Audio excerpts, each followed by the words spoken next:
அண்ணாமலை புது கட்சி இதை எப்படி பாக்குறீங்க? அவர் எந்த கொள்கையை அறிவிக்கலாம்? இல்ல இப்போதைக்கு கட்சி தேவையான இங்க பல கட்சிக்கு தமிழ்நாடு தேவையில்லாம தான் இருக்கு. பாஜகவுடைய ஒரு ஏஜென்ட் கூட தான் அண்ணாமலை செயல்படுவார். பாஜகவுடைய மாநில தலைவராக இருக்கும் போது செய்ய முடியாத ஒண்ண புதுசா கட்சி ஆரம்பிச்சு நான் செய்ய போறேன்றதுனா எதை செய்ய போறாரு அப்படிங்கிற கேள்வி அடிப்படையில் இருக்குல்ல.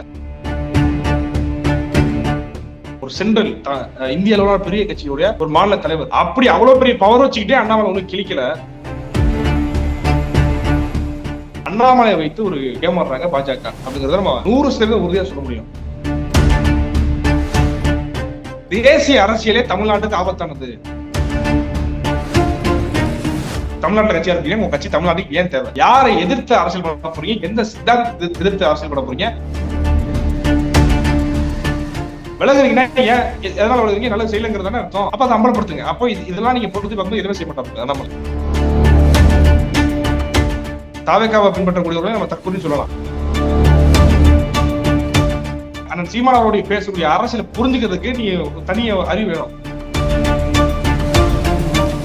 தமிழர்களுக்காக நான் ஒரு பாரம்பரிய தமிழன், பாரம்பரிய ஒரு ஏழை விவசாய குடும்பத்தில் பிறந்தவன் அப்படி சொல்லி உளவையில நான் வந்து உங்கள ஒரு ஆள் அப்படின்றத கட்டமைக்கிறோம். கொள்கா நிப்பேன். ஆனா நிப்பாருன்னா நிக்க மாட்டாரு. உங்க கட்சிக்காரங்க பேசுவாங்க, பத்திரிகை செய்தி நடத்துவாங்க, மக்கள் பிரச்சனையை பேசுவாங்க, அதெல்லாம் செய்வாங்க. ஆனா அவங்க செய்யக்கூடியது நல்லதா இருக்கா?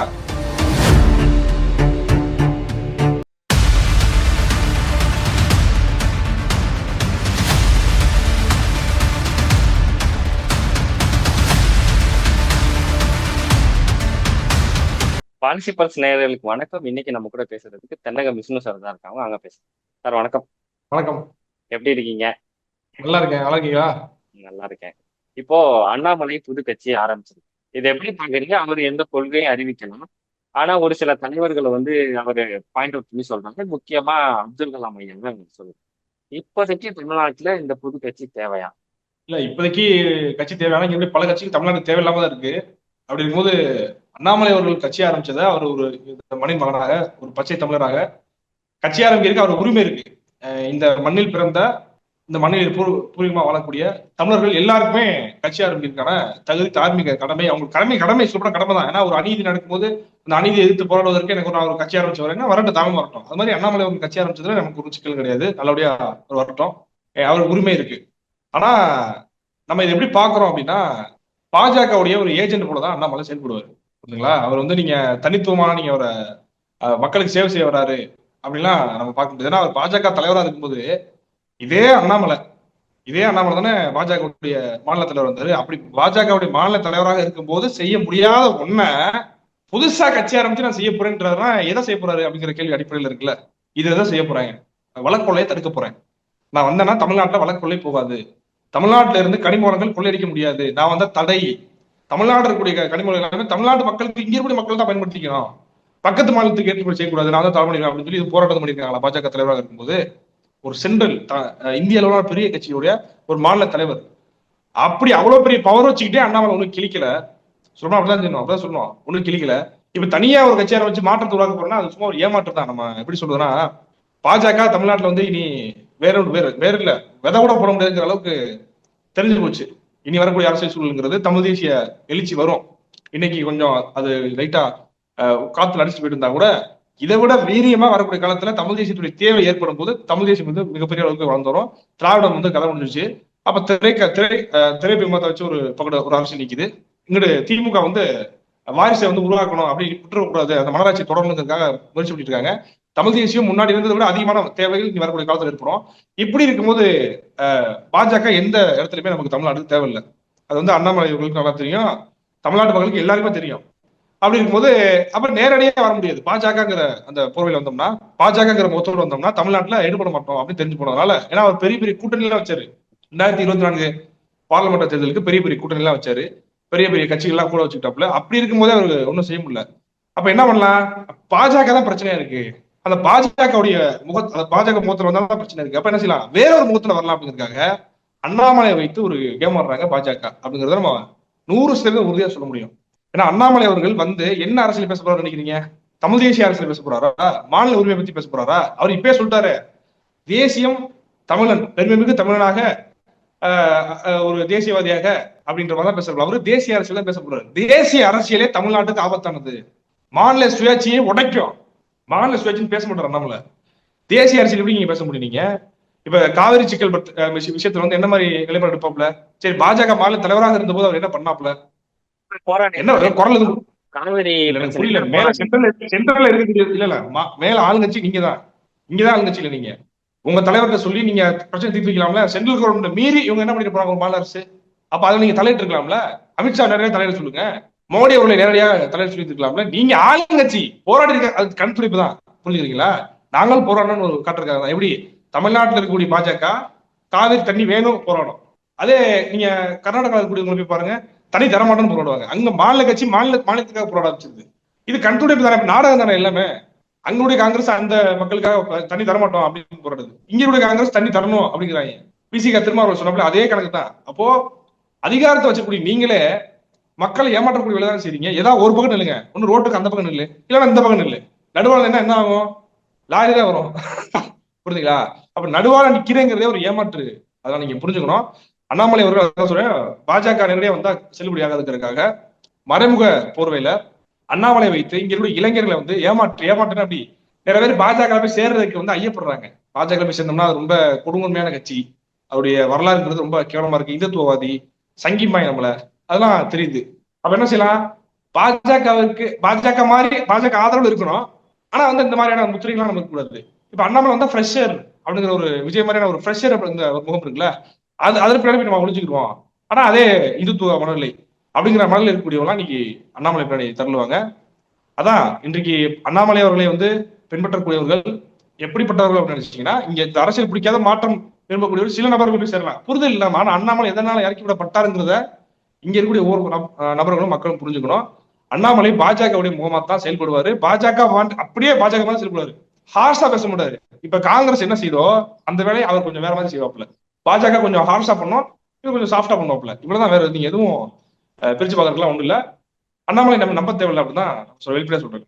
இப்போ அவர் ஒரு சில தலைவர்களை சொன்னாரு. அப்ப ஸ்டாலின் அவர்களை சொன்னாங்க, எடப்பாடி அவர்களை சொன்னாங்க, சீமானந்தன், அப்படி வரிசையா எல்லாத்துக்கும் சொன்னாங்க. அதுல திருமாவளவன் அவர்கள் பேரா ஒரு உச்சரிக்கவே இல்லை. இப்ப இது என்ன ஆகுதுன்னு, திருமாவளவன் அவர்களை வந்து ஒரு ஒரு பொருளாக மதிக்கலையோ அப்படின்ற மாதிரி ஒரு கேள்வி சொல்லுங்க. இது எப்படி சொல்றது? இல்ல, சக கட்சிகளாதான் கட்சிகளை சக கட்சியா தானே பார்க்க முடியும். நீங்க உங்களுடைய எதிரி யாரு முதல்ல சொல்லுங்க. கட்சி ஆரம்பிக்கிறீங்கன்னா அங்க எப்படி குழப்பம் இல்லைன்னா உங்களுடைய எதிரி யாரு? உங்க கட்சி எதுக்கு தேவை தமிழ்நாட்டுக்கு? தமிழ்நாட்டுல கட்சி ஆரம்பிக்கிறீங்க, உங்க கட்சி தமிழ்நாட்டுக்கு ஏன் தேவை? யாரை எதிர்த்து அரசியல் பண்ண போறீங்க? எந்த சித்தாந்தத்தை எதிர்த்து அரசியல் பண்ண போறீங்க? என்ன கோட்பாட்டை நீங்க முன்னோக்கி போறீங்கிற கேள்விதான் அடிப்படையில அண்ணாமலை அவர்கள் இப்போ வரைக்கும் எதுவும் வைக்கல. ஆனா நான் சொல்றேன், அவர் என்ன செய்வாருன்னா, தேசியமும் தெய்வமும் இருக்குன்னு முத்துராமலிங்க தேவர் சொன்னாங்கல்ல, அதை கொஞ்சம் உல்டா பண்ணிடுவாங்க. அவர் சொன்ன தேசியங்கிறது வேற தேசியம், இந்திய தேசிய அன்னைக்கு இருந்தது அப்படிதான் இருந்துச்சு. வெள்ளக்காரன் விடுதலை பெறணும், அப்ப வந்து நம்ம இனமாக, அதாவது இந்தியர்களாக வெள்ளக்காரன் தான் உருவாக்கணும் இந்தியாங்கிறது. அப்ப இந்தியர்களாக ஒண்ணு தட்ட நிற்போம் நம்மளாம் வாங்க அப்படின்னு சொல்லி அன்னைக்கு தேவரையா நின்றாங்க. அன்னைக்கு இருந்த காலகட்டங்கள் வேற, இன்னைக்கு இருக்கக்கூடிய காலகட்டங்கள் வேற. மொழிவழி மாநிலங்கள் பிரிக்கப்பட்டுருச்சு, ஒவ்வொரு மாநிலத்திற்கான சுயாட்சி இருக்கிறது, அவர்களுக்கான தேவை இருக்கிறது, அவங்களுக்கான கலாச்சாரம் இருக்கிறது, அவங்களுக்கான மொழி, இலக்கியம், பல விஷயங்கள் இருக்கு.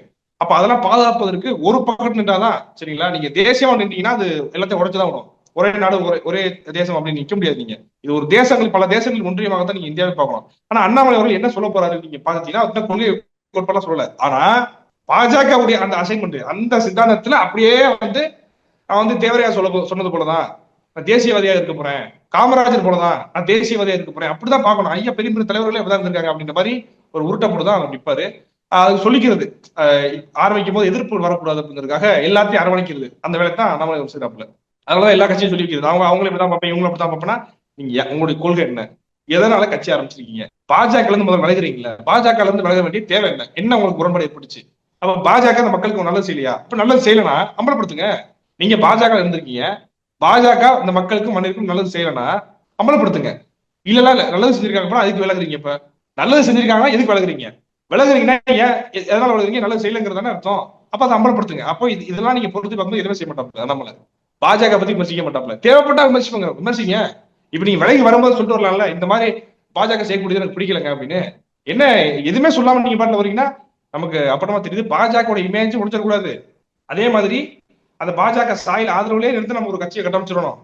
நேரடியா பாஜக போக விரும்பாதவர்கள் நம்ம பின்னாடி வந்துடணும் அப்படிங்கிற பல ஐடியாலஜிகளாக சில விஷயம் சோசியல் இன்ஜினியரிங் பண்ணி அண்ணாமலை இறங்குறாப்புலங்கிறது மட்டும் நமக்கு தெரியுது. அதனால குழப்பமா தான் இருக்கு. நம்ம ஆரம்பத்துல பார்க்கும்போது என்ன இருக்குன்னா, இவங்க என்ன பண்ண போறாங்கிறது தெரியுது. ஆரம்பத்துல எதிரிகளை உருவாக்க கூடாது அப்படிங்கறதுக்காக எல்லாத்தையும் சமமா பாக்குறேன் அப்படின்னு புறப்பட்டு திட்டப்பட்டு தான் பாக்குறேன். இப்போ ஓவர் நைட்ல வந்து 13 லட்சம் பேர் வந்து ஜாயின் பண்ணியிருக்காங்கன்னு சொல்றாங்க அந்த கட்சியில. இப்போ இன்னுமே இந்த மாற்றத்தை விரும்பி இல்ல ஏதோ ஒரு விஷயத்த தேடி நம்ம இந்த கட்சிகள் வேண்டாம், நம்ம இன்னொரு ஆளு வந்தாலும் நம்ம அவங்களுக்கும் ஒரு ஆதரவு கொடுப்போன்ற நிலையில தான் தமிழக மக்கள் இருக்காங்க. ஆமா, அதான். அதாவது இப்ப அண்ணாமலை அவர்களை வந்து எப்படி பாக்குறாங்க அப்படின்னா, ஐபிஎஸ் பாஜக பெருமளவுக்கு வளர்த்தாப்புல, நல்லா பிரஸ் மீட்லாம் செஞ்சாப்ல, திமுக அமலப்படுத்தினாப்ல, பல ஃபைல்ஸ்களை வெளியிட்டாப்ல அப்படின்னு அண்ணாமலை அவர்களுக்கு ஒரு நல்ல இமேஜ் இருக்கானா இருக்கு. புரியுதுங்களா? நல்ல ஐபிஎஸ் அதிகாரிங்க அவரெல்லாம் விட்டு தானே வந்திருக்காரு. இவர் அண்ணாமலை அவர் சொல்லல, எதுக்கு எடுத்தாலும் நான் கெரியர் உச்சத்தை விட்டு வந்திருக்கேன் அப்படின்னு சொல்லல. விஜய் சொன்னாரு, இவர் சொல்லல. ஆனா அவரு இதெல்லாம் விட்டு அவருடைய வேலையெல்லாம் அவர் ஐபிஎஸ் இருக்கும்போது பல வேலையில பார்த்திருக்காப்ல. அப்ப அந்த இமேஜ் இருக்கு பாத்தீங்களா, அந்த இமேஜ் வந்து அவருக்கு களத்துல எடுபடுது. இன்னொன்னு, அவரு மக்களை புரிஞ்சுக்கிறாரு. எப்படி புரிஞ்சுக்கிறாருன்னா, மக்கள் என்ன மனநில இருக்கா, மக்களுக்கு எது தேவைன்னு புரிஞ்சுக்கல, மக்கள் என்ன மனநில இருக்கா, அவனுக்கு எதாவது சொன்னா கொண்டு போடுவாங்க, எதாவது சொன்னா ஆதரிப்பாங்க, அப்ப அதை பண்ணுவோம் அப்படின்னா நம்மள விஷயம். இப்ப அண்ணன் சீமான் அவர்கள் நீங்க பாத்திருக்கீங்கன்னா, தொடர்ச்சியா மலைக்கு மாநாடு, ஆடுகளுக்கு மாநாடு, மாடுகளுக்கு மாநாடு, ஆடு மாடுகள் மாநாடு, தண்ணீர் மாநாடு அப்படின்னு சொல்லி அதோடைய தேவைகள் என்ன, இதெல்லாம் அழிஞ்சிச்சுன்னா நம்ம அந்த இனம் என்னவாகும் அப்படின்னு மக்களுக்கு எது தேவைங்கிற பார்த்து பேசுறாரு. மக்கள் இதை ஏற்கிறாங்கிறது ரெண்டாவது. ஆனா மக்களுக்கு எது தேவை, எப்படி நம்ம வந்தோம்னா எப்படிப்பட்ட ஒரு ஆட்சி கொடுப்போம், அமைப்பு எப்படி மாத்துவோம் அப்படின்னு ஸ்ட்ரக்சரா ஆட்சி உரை புத்தகத்தை வெளியிட்டு அவ்வளவு தெளிவா நம்ம கொண்டு போயிட்டு இருக்கோம். ஆனா மக்கள் என்ன நினைக்கிறாங்கன்னா, என்னங்க மலை மண்ணு ஆடு மாடு பேசிட்டு இருக்காரு, அதெல்லாம் தேவையாங்க, நமக்கு 2,000 கொடுத்தா போதுங்க அப்படி அந்த மாதிரிலாம் மக்கள் இருக்காங்க இன்னைக்கு. அப்ப அண்ணாமலை அவர்கள் அதை புரிஞ்சுதான் விஜய் இலவச வெட்டு அறிவிப்புகளை அறிவிச்சு அவர் ஜெயிச்சது. அதே மாதிரிதான் அண்ணாமலை அவர்களுக்கு ஒரு நல்ல ஒரு இமேஜ் இருக்கு. இந்த மாதிரி பேச மாட்டார்ல, மத்த அரசியல்வாதி மாதிரி அவர் பேசிட்டு இருக்காரு. நான் ஊழல் பண்ண மாட்டேன், நான் நேர்மையா இருப்பேன் அப்படிங்கிற ஒரு விஷயம் மாதிரி சொல்லி ஒரு ஒரு அவர் ஒரு இமேஜ் உருவாக்கிட்டு இருக்காரு. அந்த இமேஜ் வந்து பல பேர்கிட்ட வந்து ஒர்க் அவுட் ஆகுது. அதான் ஒத்துக்கிட்டு ஆகணும். நம்ம என்ன ஒர்க் அவுட் ஆகுதுன்னா, அவர் அண்ணாமலை வந்து அவர் நல்லா அவர் ஐபிஎஸ் அதிகாரிப்பா, அவர் நல்லா எல்லாமே தெரியுப்பா அப்படின்ற மாதிரி இருக்கு. கருத்தியல் ரீதியா விவாதம் பண்ண வச்சு பாருங்க. அதனால சீமான் அவர்களையோ உங்களுக்கு தெரியும்ல, சீமானும் அண்ணாமலை அவர்களும் ஒரே மேடையில் பேசும்போது என்ன ஆச்சு அப்படின்னு தெரியும். அது மாதிரி அண்ணாமலை அவர்களையோ நம்ம சீமான் அவர்களையும் விஜயவையோ இல்ல உதயநிதி அவர்களையோ மத்த எல்லா கட்சி தலைவர்களையுமே நீங்க ஒரே மேடையில் பேச வச்சு யார் சிறந்த தலைவர், அவங்க அந்த நாட்டுக்கு என்ன செய்ய போறாங்கிறத வச்சு பாத்தீங்கன்னா தெரிஞ்சிடும். ஆனா அது நடப்புக்கு சாத்தியம் இல்லை, பண்ண மாட்டாங்க. அண்ணாமலை அவர்கள் இந்த மாதிரியான ஒரு கூட்டத்தை உருவாக்கிட்டு இருக்காரு. அந்த ஒரு தாக்கத்தை இந்த அண்ணாமலை ஒரு கட்சி ஆரம்பிக்க போறேன்னு சொன்ன உடனே அந்த தாக்கத்தை நம்ம பார்க்க முடியுது. அதனாலதான் உடனே 10 லட்சம் பேருக்கு மேற்பட்டவர்கள் வந்து உடனுக்குடன் இது பண்றாங்க. வரட்டும், உண்மையிலேயே சொல்றாங்க, அண்ணாமலை அவர்கள் வந்து இந்த மக்களுக்கு சேவை செய்வாருன்னா மகிழ்ச்சி. வழக்கொலை போகாம தடுப்பாரு, ஊழல் லஞ்சத்தை ஒழிப்பாரு, நேர்மையா செயல்படுவாரு, ஸ்ட்ரக்சரா இருப்பாங்க, தமிழ்நாட்டில் மிகப்பெரிய ஒரு மாற்றத்தை உருவாக்க போறாங்க அப்படின்னா சரி, நல்ல மகிழ்ச்சி தான். ஆனா அண்ணாமலை அவர்களை பின்பற்றக்கூடியவர்கள் வந்து நம்ம தற்கூறுன்னு சொல்ல முடியாது. தாவேக்காவை பின்பற்றக்கூடியவர்களை நம்ம தற்கூறின்னு சொல்லலாம், தாவேக்கால இருக்கக்கூடியவர்கள் சொல்லலாம். அண்ணாமலை அவர்களை பின்பற்றக்கூடியவர்களை தற்கூறி சொல்ல முடியாது. அவங்க கொஞ்சம் ஒரு ஜெனியூனான ஒரு எப்படி சொல்றதுன்னா ஒரு எலைட் மைண்ட் செட்ல இருக்கக்கூடிய பெரும்பாலான நபர்கள் அப்படின்னு சொல்லலாம். அண்ணாமலை ஐபிஎஸ்ங்க, ஐபிஎஸோட ஐபிஎஸ் வேலையை விட்டுட்டு வந்திருக்காருங்க, மக்களுக்கான சேவை செய்ய வந்திருக்காரு. அப்படி அந்த மாதிரி ஒரு ஒரு லெவலான இமேஜ் இருக்கணும்னு நினைக்கக்கூடியவர்கள் கீழே அடிமட்டத்துக்கு இறங்கி வேலை செய்யாம, அதெல்லாம் தேவையில்ல. எதுக்கு சீமான் மாதிரிலாம் போய் எல்லாத்துக்கும் போராடிக்கிட்டா தெரியக்கூடாதுங்க, ரொம்ப இது பண்ணிட்டு இருக்காப்புல, அதெல்லாம் மலைக்கு மாநாடு அதுக்கு இருக்கு. அது தேவை புரியாதவர்கள், தெரியாதவர்கள் ஒரு எலைட் மைண்ட் செட்ல ஒரு அதை எப்படி சொல்றதுன்னா, இதெல்லாம் நமக்கு தேவையா, நமக்கு என்ன தேவை, ஒரு மாசு ஒரு இது வேணும், ஒரு ஒரு அறிவார்ந்த ஒரு நபரா இருக்கணும், அதே மாதிரி கொஞ்சம் மாசா இருக்கணும், அப்படி ஜெனியூன் பாலிடிக்ஸ் அந்த மாதிரி நினைக்கக்கூடியவர்கள், மக்களுக்கு எதுவும் தேவைன்னு நினைக்காம இந்த மாதிரி மைண்ட் செட் இருக்கக்கூடியவர்கள் தான் அண்ணாமலை பின்னாடி போறாங்க அப்படின்னு தான் நம்ம புரிஞ்சுக்க முடியுது. அதாவது தாவேக்கா பக்கமா தற்கூறிட்டுருவாங்க, இங்கிட்டு போய் நம்ம போராட முடியாது, சீமான் போராட்டம் போட முடியாது, ரெண்டுக்கு நம்ம வேலைக்கு ஆகுது. அப்ப இவர் கொஞ்சம் ஜெனியூனா ஒரு எலைட் மைண்ட் செட்ல ஒரு அரசியல் பண்ணுவாப்ல, அங்க போய்க்கிறோம், வெள்ளை சட்டை போட்டோமா போயிட்டோமா, அண்ணாமலை யாருங்க ஐபிஎஸ் அதிகாரிங்க, அப்படி ஒரு மாசம் இருக்குங்க, அப்படி போய்க்கிறோங்க அப்படின்னு கூடியவர்கள் தான் இன்னைக்கு அண்ணாமலை பின்னாடி போறாங்க அப்படின்னா பார்க்க முடியுது. இப்போ நீங்க டிவிக்கே போனா தற்கூரி அப்படி சொல்றாங்கன்றீங்க, அண்ணாமலைக்கு போனா அந்த வார்த்தை வராதுன்னு. இப்போ அண்ணாமலை கொள்கையே அறிவிக்காம ஒரு 13 லட்சம் பேர் வந்து போய் சேர்றாங்க அப்படின்னா, அவங்களும் டிவிகே நபர்கள் என்ன மாதிரியான கேட்டகரி, அதுவும் அந்த அதே கேட்டகரி தானே அண்ணாமலை பின்னாடி இல்ல போறாங்க. அதான் இல்ல அதாவது கேளுங்க, தாவேக்காரங்களுக்கு அரசியல் தெரியாது, ஆனா அண்ணாமலை பின்பற்றக்கூடியவர்களுக்கு நீங்க எடுத்து பாருங்க அரசியல் தெரியும் அவங்களுக்கு. ஏன்னா அண்ணாமலை தேர்ந்தெடுக்கிறாங்கன்னா அவருடைய செயல்பாடு எல்லாம் தெரிஞ்சு ஓரளவுக்கு தெரிஞ்சுதான். அப்ப அந்த எலைட்மெண்ட் சொல்றேன், அவர் எலைட்மெண்ட் செட். ஏன் நாம் தமிழ் கட்சிக்கு இவங்கெல்லாம் நாம் தமிழ் கட்சிக்கு சப்போர்ட் பண்ணாம எதுக்கு போறாங்கன்னா அந்த காரணம் தான், வேற ஒண்ணும் இல்ல. சீமான் போராடுவாரு, எதுக்கத்தாலும் போராடுவாரு. சீமான் வந்து கோபமா பேசுவாப்புல, எல்லாத்துக்கும் வந்து அதான் அந்த சீமான் அவருடைய பேசக்கூடிய அரசியலை புரிஞ்சுக்கிறதுக்கு நீ தனிய அறிவு வேணும், புரிஞ்சுங்களா, அந்த அறிவு வேணும்.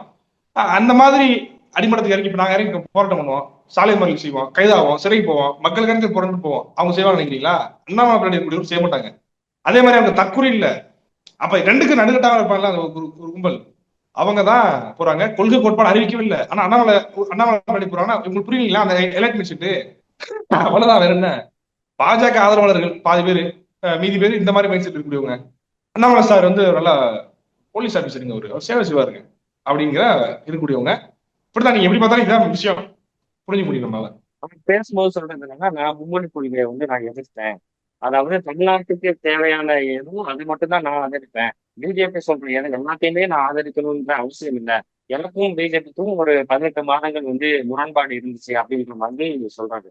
ஆக்சுவலா அவர் தன்னை வந்து ஒரு தமிழ் தேசியம்னு அடையாளப்படுத்திக்கணும். அதுக்காக நான் வந்து அங்கே இம்ப்ளிமெண்ட் பண்றதுதான் நான் இங்க பண்ணணும்னு அவசியம் இல்லைன்ற மாதிரியும் சொல்றாரு. இதை எப்படி பாருங்க. இல்ல, இனி இனி இனி வரக்கூடிய காலத்துல வந்து தமிழ் இனம், தமிழ் மொழி அப்படிங்கிற அந்த மாதிரியான விஷயங்களை பேசினாதான் இங்க அரசு தமிழ்நாட்டில் எடுக்கணும். திராவிடன் பேசினா ஒருத்தர் ஓட்டு போட மாட்டான். அப்படி ஆயிடுச்சு இப்ப நிலைமை. ஓட்டு கேட்கிறப்ப எந்த திமுக காரங்களும் தன் திராவிடர்கள் எல்லாம் ஓட்டு போடுன்னு சொல்ல மாட்டாங்க. அப்போ அதே விஷயத்த அண்ணாமலை அவர்களும் கையில் எடுக்கிறாப்ல நம்ம பார்க்க முடியுது. இதான் பேசி ஆகணும். அவர் செயல்படும் போது நீங்க பாப்பீங்களா? அதான் சொல்லல, தமிழர்களுக்காக நான் ஒரு பாரம்பரிய தமிழன், பாரம்பரிய ஒரு ஏழை விவசாய குடும்பத்துல பிறந்தவன் அப்படின்னு அப்படி சொல்லி சொல்லி உளவையில நான் வந்து உங்கள ஒரு ஆள் அப்படின்றத கட்டமைக்கிறாப்ல. உங்களுக்காக நிப்பேன்னு. ஆனா நிப்பாருன்னா நிக்க மாட்டாரு. எங்களுடைய கணிப்புப்படி நான் பாக்குறதுபடி அண்ணாமலை ஒரு பாஜகவுடைய அண்ணாமலை பாஜக போட்டுதான் செயல்படுவார். இப்ப ஒரு பாஜக இருக்குன்னா ஓட்டு போட மாட்டீங்க, அண்ணாமலை பாஜகனா நீங்க ஓட்டு போடுவீங்க. அண்ணாமலை மாற்றத்தை கொடுக்க போறாரு அப்படின்னு அந்த மாதிரி தான் செயல்படுவாரு. பாஜகவிற்கும் இவங்களுடைய செயல்பாட்டுக்கும் எந்த ஒரு வித்தியாசமும் இருக்காது. நீங்க செயல்படும் போது நீங்க இந்த பேட்டி கேட்பீங்க, நான் அப்ப பேச பாருங்க சொன்னா செஞ்சிருக்காரு அப்படின்னு. அப்படி இல்ல செயல்படலன்னா மகிழ்ச்சி, அப்படி செயல்படலன்னா நம்ம வாழ்த்துவோம். நம்மளே பேட்டியில் கொடுத்து சிறப்பா பண்ணிருக்காரு அண்ணாமலை அவர்கள் அப்படின்னு வாழ்த்துவோம். ஆனா அது இருக்காது, கண்டிப்பா இருக்காது.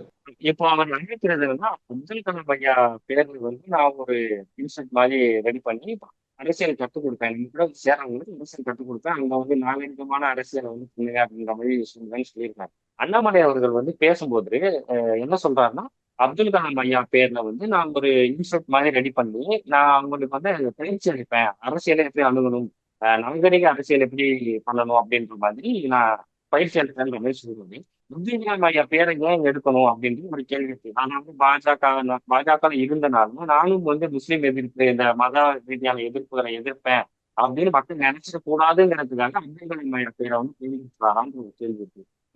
அதுதான் நீங்களே சொல்லிட்டீங்க. அப்துல் கலாம் ஐயா பேர் எடுத்தோம்னா அப்படி உண்மையிலேயே நாகரிக அரசியலை, இந்த மக்களுக்கு தேவையான ஒரு அரசியலை, இந்த மண்ணிற்கு தேவையான அரசியல் அப்படின்னா பார்த்தா தமிழ் தேசிய அரசியல் தான் இருக்கு. அந்த மாதிரி ஒரு வேற ஏதாவது பேரை வச்சுக்கிட்டு அதே அரசியல் செஞ்சா கூட மகிழ்ச்சி, வரவேற்கிறோம். அவர் இன்ஸ்டியூட் வச்சுக்கோங்க. இன்னொன்னு எங்களுடைய பயிற்சி பட்டியல் தயாரான பிறகுதான் நாங்க வந்து அவங்களை தேர்ந்தெடுத்து தான் நாங்க பொறுப்பாளர் போறோம்ன்ற மாதிரி அவர் பேசினாரு. அப்படி பண்ணியா மகிழ்ச்சி, நல்ல விஷயத்த பண்ணீங்கன்னா வரவேற்கிறோம்.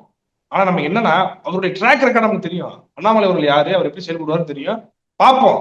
உண்மையிலேயே அவர் நல்லது செஞ்சாருன்னா வாழ்த்து போறோம், இல்லைன்னா நம்ம பார்க்க தானே போறோம். தமிழ்நாட்டுல இன்னைக்கு அரசியல் மாற்றத்துக்கான தேவை இருக்கு. ஆமா இருக்கு, கண்டிப்பா. விஜய் அவர்கள் மாற்றத்துல இருந்து தெரிஞ்சு போச்சு. திமுக அதிமுக ரெண்டு இடத்தையும் உடைச்சு தாம்பக்கம் உருவாக்கி ரெண்டையும் விழுங்கின ஒரு கட்சியாக தாவேக்கா நிக்குது இன்னைக்கு. அதாவது திமுகவையும் அதிமுகவையும் விழுங்கின ஒரு ரெண்டு கட்சியை சேர்த்த ஒரு கட்சியாக நீங்க நிக்குதுன்னு. அப்போ இந்த கட்சிகளுக்கு மாற்றான ஒரு கட்சி உண்மையில தேவைப்படுது. அது கட்சியா இருக்காது, கட்சி அரசியலால நம்ம சரி பண்ண முடியாது. புரியுதுங்களா? அமைப்பே மாற்றணும் நம்ம. அப்படிங்கும் போது அதுக்கு எல்லாத்துக்குமே மாற்று தமிழ் தேசியம் தான். இந்த மண்ணையும் மக்களையும் பேசிக்கக்கூடிய ஒரு நபர் தமிழ் தேசியவாதியாகத்தான் இருக்க முடியும். திராவிடவாதியாக இருக்க முடியாது. ரெண்டு கடலாம் பேச முடியாது. என் இனம், என் மொழி, என்னுடைய தாயெல்லாம் என்னுடைய மக்கள் அப்படிங்கிற ஒரு புரிதல் இருக்கக்கூடிய ஒரு நபர் அவர் தமிழ் தேசியவாதியாக தான் இருக்க முடியும். அப்படி இல்லாம இந்திய தேசியவாதியாக இருந்து இங்க இன்னும் நல்லது செய்ய முடியாதுங்கிறாங்க. இப்போ அவர் கட்சிக்குள்ளேயே ஒரு டேர்ம் பாலிசி மாதிரி ஒண்ணு ரெடி பண்ணிருக்காரு. அதாவது சுழற்சி முறை. இப்ப நான் ஒரு இடத்துல எம்எல்ஏ, திருப்பி நானே எம்எல்ஏவா கண்டினியூ பண்ண முடியாது, அது வேற ஒரு ஆளுக்கு ஷிஃப்ட் ஆகும் அப்படின்ற மாதிரி சொல்லியிருக்காரு. இதை எப்படி பாக்குறீங்க? இது ஒரு நல்ல மூவ் தானே? இல்ல, அது கட்சிக்குள்ள இருக்கக்கூடிய விஷயங்கள். அது அவருடைய விருப்பம் தான். நீங்க அது எம்எல்ஏ ஆகிறது அதுக்கு இப்படி செய்வேங்கிறது அது கட்சி பிரச்சனை. எம்எல்ஏ ஆனதுக்கு அப்புறம் எப்படி செய்யறாங்கிறதா மக்கள் பிரச்சனை. கட்சி பிரச்சனை நம்ம பேச தேவையில்ல, மக்கள் பிரச்சனை நம்ம பேசுவோம். ஆனா அவங்க முதல்ல வரட்டும், கட்சி ஆரம்பிக்கட்டும், செயல்படட்டும். செயல்பாட்டுக்கு பிறகு அவங்க கட்சிக்காரர் எப்படி செயல்படுறாங்கிறத வச்சு நம்ம அவங்க கட்சி இடம் போடலாம். நம்ம அதான் அது கட்சிக்குள்ள அவங்க ஒரு திட்டத்தை கொண்டு வராங்களா, நல்ல விஷயம் தான். நீங்க மாத்திரம் நமக்கு எதுவும் பிரச்சனையா? ஒரு பிரச்சனையும் கிடையாது. நீங்க யாராலும் எம்எல்ஏ போடுங்க, எம்எல்ஏ வேட்பாளரை போடுங்க, போடாம போங்க. கட்சி ஆரம்பிக்காம கூட போங்க, அது நமக்கு பிரச்சனை கிடையாது. அவங்க எம்எல்ஏ ஆனதுக்கு அப்புறம் எப்படி செயல்படுறாங்கிறதா இங்க நம்ம பாக்குறோம். அதனால பார்ப்போம். இப்போ கிரவுண்ட் லெவல்ல எப்படி மக்கள் மத்தியில போகுதுன்னா, இப்போ அண்ணாமலை வந்து படிச்ச ஒரு ஐபிஎஸ் இருந்தவர், ஒரு பெரிய கட்சியில இருந்து அந்த பதவியே வேணாம்னு சொல்லிட்டு நம்மளுக்காக வந்திருக்காரு அப்படின்னு ஒரு இது வந்து போயிட்டு இருக்கு. இதே தான் விஜய்க்கும் வந்தது. 2000 கோடி வச்சுட்டு வராரு, மக்களுக்காக வராரு அப்படின்ற மாதிரி ஒரு பாசிட்டிவ் நோட்லயே 2 பேருக்கு இருக்கு. ஆனா சீமான் அவர்கள் எடுத்தீங்கன்னா இது அப்படியே உள்டாம இருக்கு. சீமான் அவர்கள் எப்படின்னா கண்ணன் தலையா சொல்லுவாரு, அந்த மாதிரியான ஒரு டேர்ம்ல இருக்கலாம். இது எப்படி சொல்றது? இல்ல, அதான் இப்ப சீமான் வந்து இப்ப திடீர்னு ஒரு கட்சியா திரைத்துறையில இருந்து வந்து ஒரு உதாரணத்துக்கு வெற்றிமாறன் போல, இந்த மாதிரி ஒரு ஒரு புரட்சியாளர் இயக்குனர் போல ஒரு நான் வந்து கட்சி ஆரம்பிச்சு நான் சேவை செய்ய போறேன் அப்படின்னு சினிமா துறையிலேயே அரசியல் புரட்சி பேசக்கூடிய ஒரு ஒரு இயக்குனராக இருந்தது. இப்ப கட்சி ஆரம்பிச்சாருன்னா அண்ணன் சீமான் அவர்களுக்கு இதே ஒரு கைப்பு இருந்திருக்கும். அவர் வந்தது என்னன்னா ஒரு 15 வருஷம் முன்னாடி இருந்தாரு. அவர் சீமான் ரொம்ப வருஷமா பேசிட்டே இருக்காரு அப்படிங்கிறாங்க. ஆனா 15 வருஷமா வந்து அவர் பேசாத அரசியல இனி இவங்களால யாரும் பேச முடியாது. அதனால அண்ணாமலை அவர்களுக்கு விஜய் அவர்கள் மாதிரியே ஒரு கிரேஸ் இருக்குமானா இருக்கும். அவங்க கட்சிக்காரங்க எப்படி செயல்படுறாங்கிறத வச்சு. ஆனா சொல்லல, தாவேக்காவை பார்க்கக்கூடிய அணுகுமுறை வேறையா இருக்கும். தற்கொலை அப்படின்னு அண்ணாமலை அவர்களை பார்க்கக்கூடிய அணுகுமுறை வேற மாதிரி இருக்கும். ஒரு மரியாதையோ ஒரு நாகரிகமா அவங்க செயல்பாடை வச்சுதான் அவங்களுக்கு நம்ம இடம் பண்ண முடியும். தானே அவங்க கட்சிக்காரங்க பேசுவாங்க, பத்திரிகை சந்திப்பு நடத்துவாங்க, மக்கள் பிரச்சனையை பேசுவாங்க, அதெல்லாம் செய்வாங்க. ஆனா அவங்க செய்யக்கூடியது நல்லதா இருக்கா, இந்த மண்ணுக்கு தேவையா, இல்ல நீங்க அதே பாஜகவுடைய அரசியல் தான் நீங்க விதைக்கிறீங்களா அப்படிங்கிறத வச்சுதான் நம்ம வந்து இனிமே எதையுமே நம்ம இடம் பண்ண முடியும். பார்ப்போம். அதான் நல்லது பண்ணா வாழ்த்துவோம். ஏன் நல்லது பண்ணாம வேற ஏதாவது வேலையை பார்த்தாங்கன்னா நம்ம எடுத்து அமல்படுத்த போறோம், மக்கள் முடிவு பண்ண போறாங்க. அவ்வளவுதானே. நம்ம என்னைக்குமே மக்களுக்கான ஒரு அரசியல் செய்ய போறோம், பேச போறோம். பல கேள்விகளுக்கே சிறப்பான பதில் கொடுத்தீங்க. ஒரு நேரத்துக்கு பதிலுக்கும் ரொம்ப நன்றி. ரொம்ப நன்றி, மகிழ்ச்சி.